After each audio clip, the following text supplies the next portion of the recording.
Coba dibayangin. Di tengah hamparan gurun ada sebuah bangunan bentuknya cuma kubus sederhana. Tapi entah kenapa, setiap detiknya miliaran orang di seluruh dunia mengarahkan hati dan doa mereka ke sana. Ini dia, kita akan bahas keajaiban Ka'bah. Kalau kita lihat ya, bangunan ini tuh nggak punya menara-menara megah yang menembus awan. Nggak ada juga aula-aula yang berlapis emas atau arsitektur rumit yang bikin kita terpukau. Bener-bener simpel. Nah, ini kan jadi pertanyaan besar ya. Kenapa?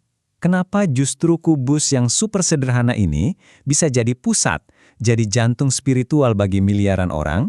Yuk kita cari tahu bareng-bareng. Oke, untuk bisa ngerti, kita kayaknya harus geser sedikit cara pandang kita.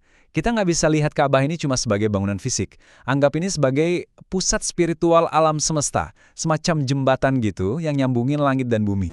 Nah, ini dia bagian yang menurut saya paling bikin merinding. Ternyata ada semacam kembarannya di langit. Jadi gini, di bumi kita punya Ka'bah, tempat kita menghadap kiblatnya manusia. Tapi kabarnya persis di atasnya di langit ketujuh ada yang namanya Al-Bait Al-Ma'mur. Itu kiblatnya para malaikat. Jadi saat manusia tawaf di sini, di atas sana para malaikat juga melakukan hal yang sama tanpa henti. Dan skalanya itu luar biasa. Ada sebuah hadits dari Nabi Muhammad SAW yang bunyinya, setiap hari 70.000 malaikat memasukinya, dan mereka tidak pernah kembali lagi. Artinya apa? Setiap hari itu rombongan malaikat yang baru. Coba bayangin deh, berapa banyak jumlah mereka, dan seberapa agung ibadah yang terus-terusan terjadi di sana. Oke, sekarang kita turun lagi ke bumi ya. Kita lihat sisi lainnya, yaitu kisah ketahanannya. Ini cerita tentang sebuah kubus yang udah ngalamin banyak banget dari kehancuran sampai dibangun ulang. Berkali-kali.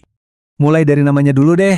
Ka'bah itu asalnya dari kata Arab, Ka'ab, yang artinya ya kubus. Simpel kan? Tapi ada yang unik nih. Walaupun namanya kubus, sisi-sisinya itu ternyata nggak sama persis panjangnya. Sedikit beda. Perjalanannya itu benar-benar panjang dan penuh liku. Awalnya, fondasinya diletakkan oleh Nabi Ibrahim. Terus, di zaman Quraisy, sempat kena banjir dan dibangun ulang, tapi ukurannya jadi lebih kecil. Kenapa? Soalnya dananya kurang. Nah, ceritanya nggak berhenti di situ. Ka'bah sempat terbakar, terus dibangun lagi sama Abdullah bin Zubair, sesuai fondasi aslinya Nabi Ibrahim. Nggak lama, diubah lagi sama Al-Hajjaj bin Yusuf, balik ke desain Quraisy yang lebih kecil. Dan bentuk yang kita lihat sekarang ini, itu hasil renovasi besar-besaran di tahun 1996 buat memperkuat strukturnya. Benar-benar simbol ketangguhan kan? Nah, yang menarik, sejarah panjang ini tuh nggak cuma ada di buku catatan. Sejarah ini hidup. Dia dihidupkan lagi dalam setiap ritual yang dilakukan di sana. Ada gema-gema masa lalu di setiap batu dan tetesan airnya. Contohnya, Hajar Aswad. Ada sebuah riwayat yang indah banget yang bilang kalau batu ini turun dari surga, warnanya lebih putih dari susu. Tapi dosa-dosa anak Adam yang membuatnya jadi hitam. Jadi ini bukan cuma batu biasa kan? Ini simbol yang hidup. Saksi bisu perjalanan spiritual kita semua. Dan kalau kita ngomongin sejarah fisiknya, wah ini lebih dramatis lagi. Hajar Aswad yang kita lihat sekarang itu bukan satu batu utuh loh.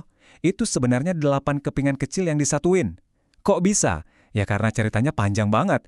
Pernah pecah gara-gara panas pas kebakaran. Pernah juga dicuri dan disembunyiin selama 22 tahun.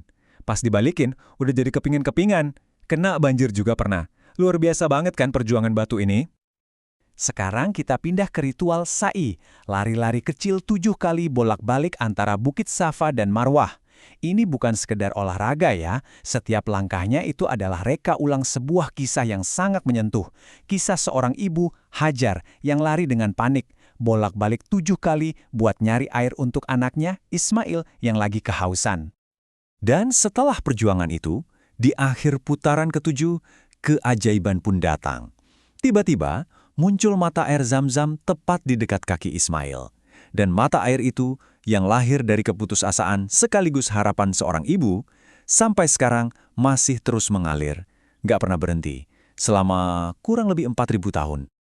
Oke, dari air sekarang kita beralih ke kain. Kita akan bahas selubung hitam megah yang menutupi Ka'bah, yaitu kiswah. Kita mulai dari angka-angka yang bakal bikin kita geleng-geleng kepala. Pertama, bahannya. Buat bikin satu kiswah aja, itu butuh 670 kg sutra hitam murni. Coba bayangin, lebih dari 1/2 ton sutra. Terus kaligrafinya yang super indah itu itu dibuat pakai 120 kg benang emas murni. Saya ulang ya, emas murni, bukan cuma benang yang dilapisin emas. Jadi kalau di total, berapa sih biayanya setiap tahun? Siap-siap kaget ya, angkanya itu sekitar 5,3 juta dolar Amerika. Itu bukti pengabdian yang nggak main-main, yang diwujudkan jadi sebuah mahakarya setiap tahun. Jadi, ini bukan sekedar kain penutup biasa. Ini tuh mahakarya. Dikerjain sama 200 pengrajin, butuh waktu hampir setahun penuh di sebuah pabrik khusus di Mekah, dihiasi ayat-ayat suci Al-Quran, dan diganti setiap tahun pada tanggal 9 Zulhijjah, sebuah tradisi yang luar biasa. Oke, setelah kita bahas semuanya, sejarahnya, ritualnya, kiswahnya, jadi apa sih sebenarnya makna di balik semua ini? Ini semua tentang sebuah undangan suci yang abadi. Tentang apa sih yang sebenarnya diwakili oleh rumah ini? Mungkin intisarinya ada di ayat Al-Quran ini, dari surat Al-Hajj, dan barang siapa mengagungkan syiar-syiar Allah, maka sesungguhnya itu timbul dari ketakwaan hati. Jadi, setiap ritual, setiap batu, bahkan setiap helai benangnya, itu semua adalah simbol yang menunjuk ke sesuatu yang jauh lebih dalam dari wujud fisiknya. Rumah ini udah berdiri ribuan tahun, udah ngelihat peradaban lahir dan runtuh. Dia jadi simbol ketangguhan, simbol iman, dan titik temu bagi seluruh umat manusia. Nah sekarang, pertanyaannya kembali ke Anda. Setelah mendengar semua ini, apa arti kisah Ka'bah bagi Anda pribadi?